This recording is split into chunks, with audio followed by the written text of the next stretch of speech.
मैंने कल के लेक्चर, लास्ट लेक्चर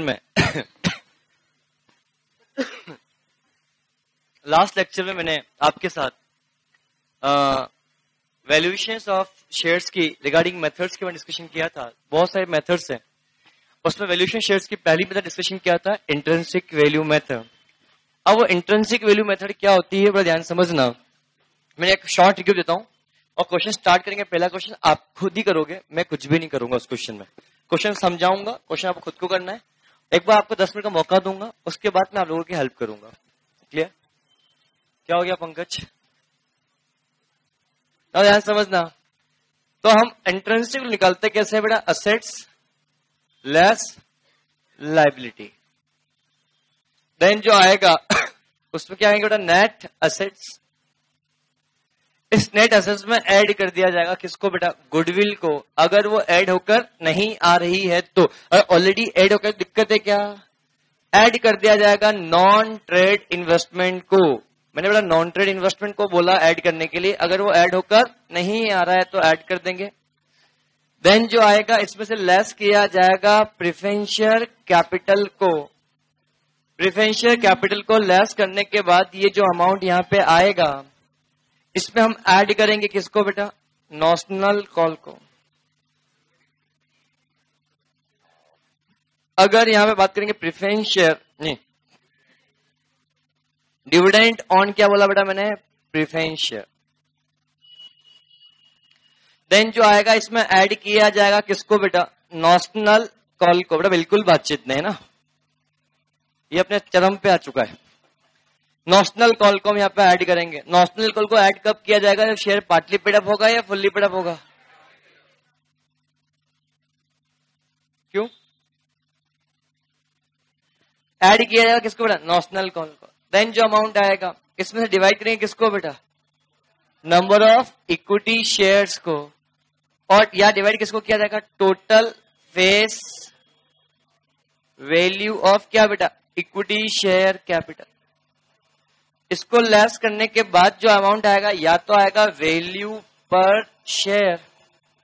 वैल्यू पर शेयर का डिवाइड जब किससे करेंगे? नंबर ऑफ इक्विटी शेयर से, या ट्रांसफर, या फिर डिवाइड वैल्यू पर रुपीज आएगी। तो वैल्यू पर रुपीज कब आएगा? जब divide by total face value of share आप करोगे। बोलो हाँ है ना? अब मुद्दा इस बात का उठता है, समझ ध्यान से। अब ये जो प्राइस आएगी ना बेटा यहाँ पे, ये वैल्यू पर शेयर होगी या वैल्यू पर रुपीज? ये जो प्राइस होगी ये इंट्रिंसिक वैल्यू प्राइस होगी। और ये वैल्यू के अंदर समझना, अगर मैं इस प्राइस में से यहां पर अगर मैं already dividend on equity share भी माइनस में कर देता, मैंने क्या बोला? डिविडेंड ऑन इक्विटी शेयर भी मैं माइनस कर देता, तो ये जो वैल्यू पर शेयर प्राइस आ रही है एक्स डिविडेंड इंट्रिंसिक वैल्यू आएगी। क्या आएगी बेटा? सुनो, मैंने डिविडेंड भी लेस किया क्या? नहीं। तो ये जो प्राइस आ रही है इस प्राइस का सही नाम क्या है बेटा? इंट्रिंसिक वैल्यू कम डिविडेंड इंट्रिंसिक वैल्यू पर शेयर। ये जो डिविडेंड का अमाउंट है, ये जो प्राइस आ रही है शेयर की प्राइस, इस प्राइस को क्या बोलेंगे? कम डिविडेंड इंट्रिंसिक वैल्यू पर शेयर। मतलब क्या? मतलब कम मतलब क्या होता है? क्यूमुलेटिव, मतलब जुड़ा हुआ। इस प्राइस के अंदर डिविडेंड का अमाउंट ऑलरेडी इंक्लूडेड है।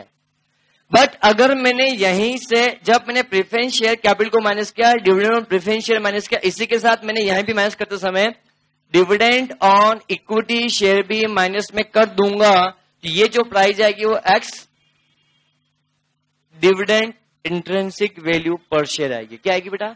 एक्स डिविडेंड इंट्रिंसिक वैल्यू पर शेयर। एक्स मतलब क्या होता है? एक्सक्लूडिंग, मतलब इसके अंदर इक्विटी शेयर का डिविडेंड माइनस नहीं हुआ है। आई एम सॉरी, एक्स मतलब माइनस हो चुका है। तो बड़े ध्यान समझना, क्वेश्चन जब आपसे पूछेगा तो क्वेश्चन का जवाब बड़े ध्यान से आपको देना है। क्वेश्चन क्या बोलता है? सबसे इंपॉर्टेंट पॉइंट है बेटा, जब मैं क्वेश्चन के बारे में आपसे बात करता हूं, अगर क्वेश्चन ने आपसे x dividend intrinsic value price मांगा है, क्या बोला है? X dividend intrinsic value price माना है, तो उस केस में डिविडेंड ऑन इक्विटी शेयर को यहां से माइनस किया जाएगा। बट अगर आपको कम डिविडेंड इंट्रिंसिक वैल्यू पर शेयर मांगा है, क्या बोला? कम डिविडेंड इंट्रिंसिक वैल्यू पर शेयर मांगा गया है, तो ऐसी सिचुएशन के अंदर क्या होगा बोलो? तो उस केस में डिविडेंड ऑन इक्विटी शेयर को माइनस नहीं किया जाएगा। अब क्वेश्चन साइलेंट है, क्वेश्चन आपको कुछ भी नहीं बोल रहा है, सिर्फ क्वेश्चन ने बोला इंट्रिंसिक वैल्यू निकाल के बताओ। तो ऐसे सिचुएशन के अंदर हम ऑलवेज जो कंप्यूट करेंगे वो कौन सी होगी? कम डिविडेंड प्राइस होगी। कौन सी प्राइस होगी बेटा? कम डिविडेंड इंट्रिंसिक वैल्यू पर शेयर। कम मतलब जिसमें डिविडेंड का अमाउंट को माइनस करना है या नहीं करना है? माइनस नहीं करना है। Is it clear? Is it clear? आओ हम बात करते हैं, क्वेश्चंस के ऊपर आते हैं बेटा। आप लोग इंट्रेंस लगभग बेसिक खत्म हो चुका है, कुछ नया पॉइंट एग्जाम आएगा तो हम डिस्कशन करेंगे क्लास के अंदर ही। नाउ हम कहां तक पहुंच चुके थे बेटा? क्वेश्चन नंबर 10 तक हो गया था, 9 हुआ है।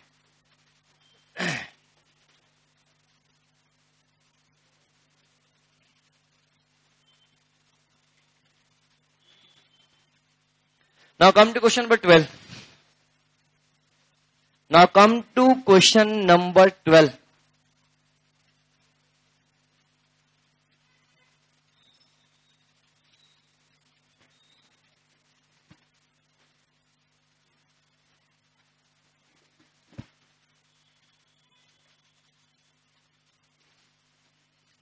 क्वेश्चन नंबर 12 को पढ़े आप फटाफट से।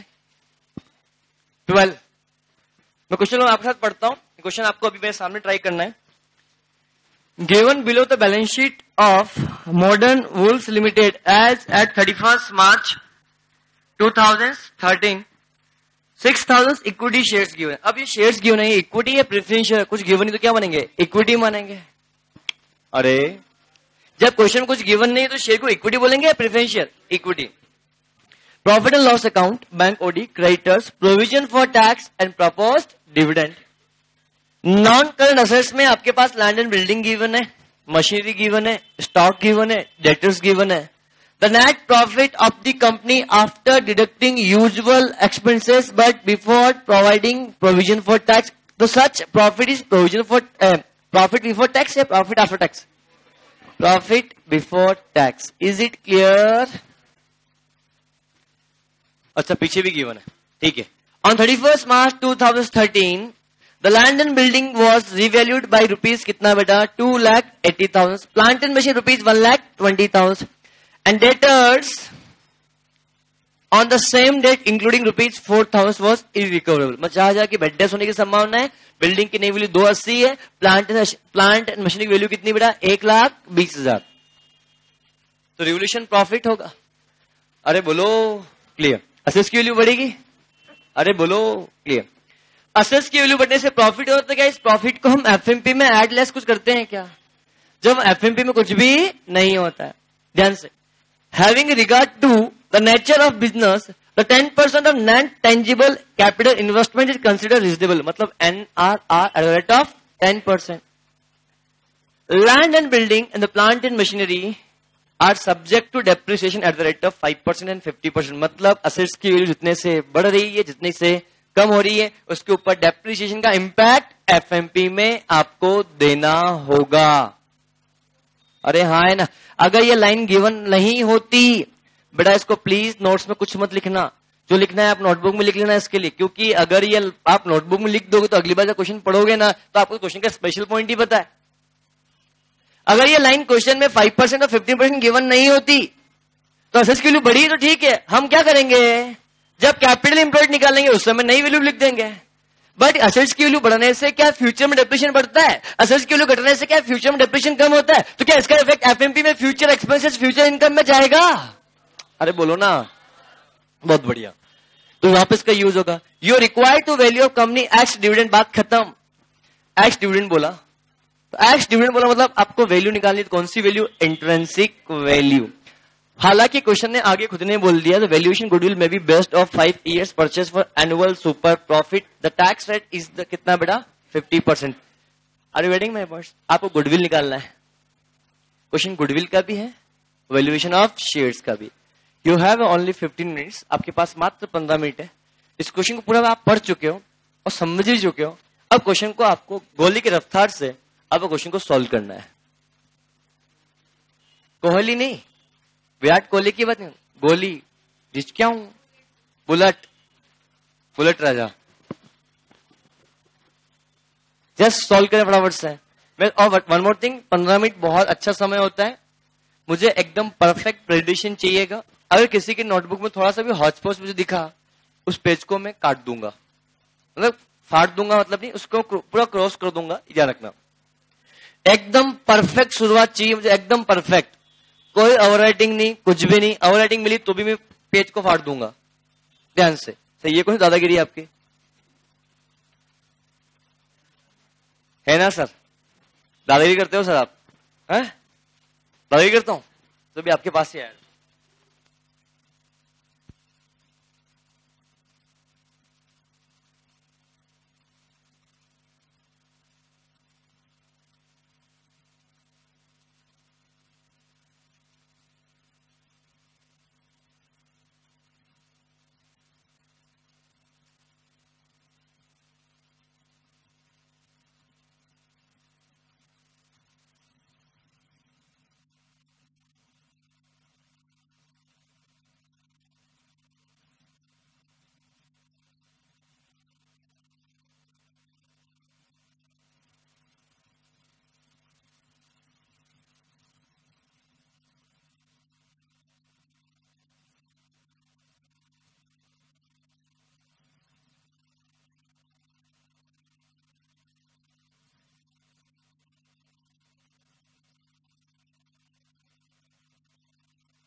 कितना बताओ।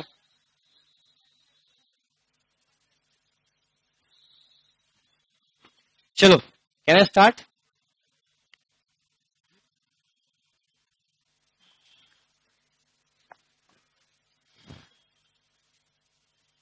Given below is the balance sheet of Modern Wools Limited as of 31st March 2013.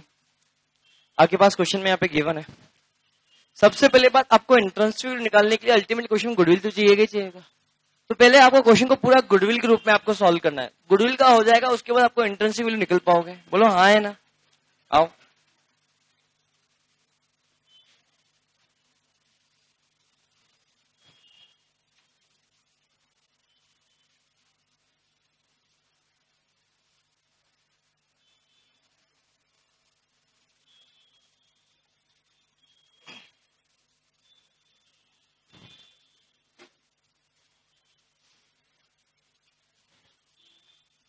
Question number 12, ध्यान समझना। आपको यहां पे गुडविल चाहिए और goodwill by super profit method चाहिए, multiply by number of years. Super profit पता नहीं, नंबर ऑफ इयर्स 5 या गुडविल। इसके लिए आपको क्या चाहिए बेटा? Super profit.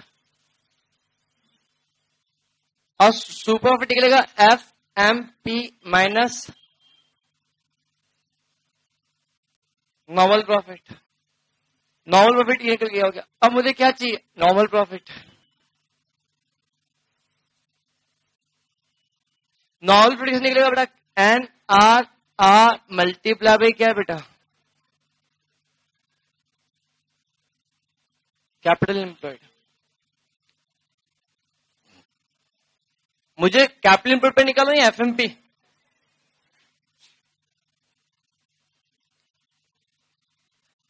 मेरे पास कुल कितने साल है? 5 साल है।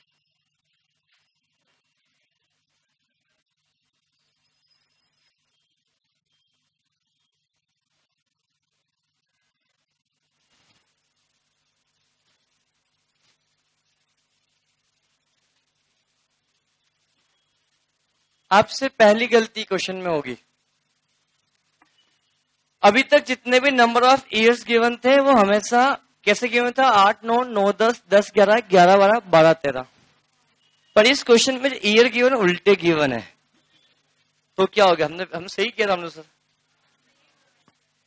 किसने डायरेक्ट 12, 13, 11, 12, 10, 11 ऐसा किया? किसी ने भी नहीं किया। क्या बैच है यार ये? किसी ने गलती नहीं की यार। सिंगल स्टूडेंट नहीं। पार्टी मिलेगी तय बेटा, आप लोग तय पार्टी मिलेगी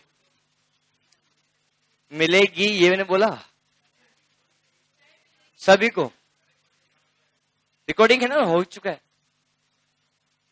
और समझ, पार्टी सबको दूंगा मैं। कब चाहिए आपको? और कल दूंगा। डन। कल बैच हुई तो आज तो नहीं बेटा, इसलिए कल हाँ, परसों आ जाना आप। हाँ, आपके लिए रबड़ी लेके आएंगे ना। हाँ, नाउ नेक्स्ट। तो बेटा यहाँ पे 12, 13 वगैरह नहीं आएंगे। यहाँ पे क्या आएगा बेटा? 8, 9, 9, 10, 10, 11, 11, 12 और 12, 13। क्वेश्चन में प्रॉफिट बिफोर टैक्स गिवन है, प्रॉफिट आफ्टर टैक्स। प्रॉफिट आएगा कितना? 1,70,000, 2 लाख,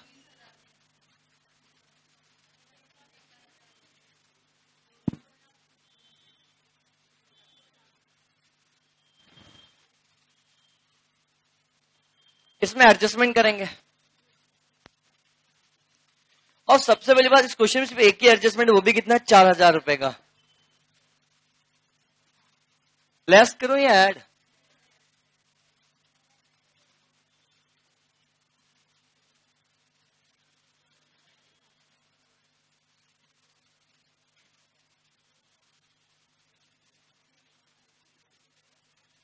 बोलो, क्या सभी को समझ में आया? दिस इज माई क्या एडजस्टेड प्रॉफिट। क्या निकलेगा इससे? बेटा एवरेज के लिए कुछ नहीं बोला, सिंपल लगाओ या वेटेड? बेटा बहुत दिन हो गए वेटेड नहीं लगाया, आपको सिंपल लग रहा है।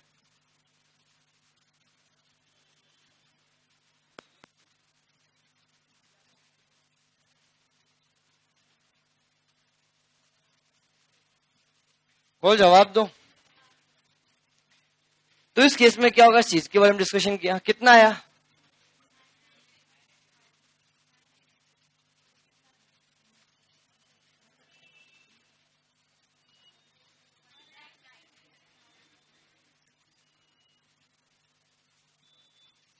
$19।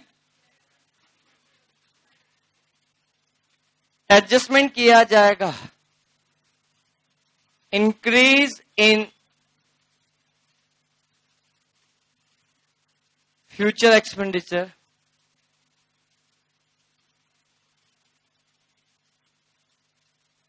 Decrease in expenditure. देखा जाए तो प्लांट एंड जो बिल्डिंग दिख रही है वो 280 होगी, जबकि पहले बिल्डिंग की वैल्यू कितनी थी? 2,70,000। वैल्यू बढ़ी या कम हुई? डेप्रिसिएशन बढ़ेगा या कम होगा? कितने रुपए से? 10% से, 5% से, कितना? तो इंक्रीज इन एक्सपेंसेस हुआ। पर जब मैं यही बात करता हूं प्लांट एंड मशीनरी के लिए, वो वैल्यू कितनी होगी? 1,20। पहले वैल्यू कितनी थी? तो ये भी क्या होगा? इंक्रीज। कितना आएगा? 3,000। क्यों? वैल्यू कितनी थी पहले? 1,00,000। वैल्यू बढ़ी कितने से? 20,000। 20,000 के ऊपर कितना परसेंट बेटा? 15%। कितना आएगा? 3,000। कितना आया? 1 लाख। इसमें से लेस करो क्या बेटा? कितना अमाउंट आया? टैक्स कितना परसेंट? कितना आया? 96,850। This is my 96,850। अब मुझे क्या निकालना है? Normal profit. तो नॉर्मल प्रॉफिट के लिए मुझे क्या चाहिए? Capital employed. तो कैलकुलेशन ऑफ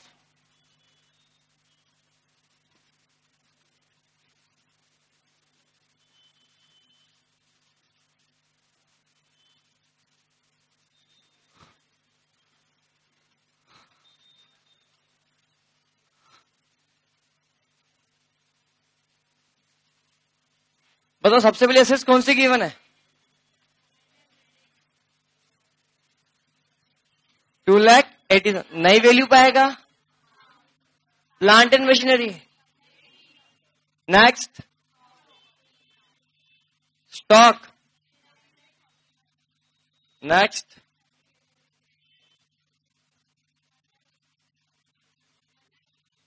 बड़ा 4,000 से कम होगा। Next provision for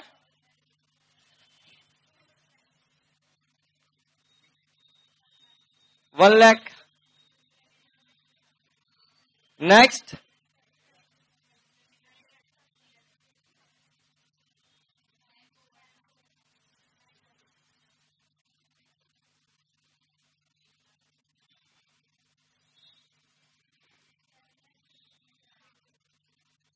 $7 lakh. कोई आपत्ति? कन्हैया बिल्कुल बातचीत नहीं बेटा। 7,20,000 NLR।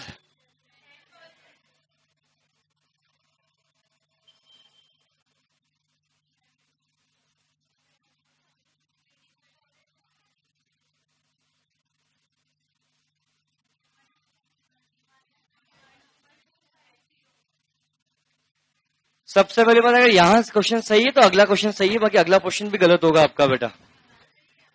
यहां तक किस किस गलत है हाथ खड़ा करो।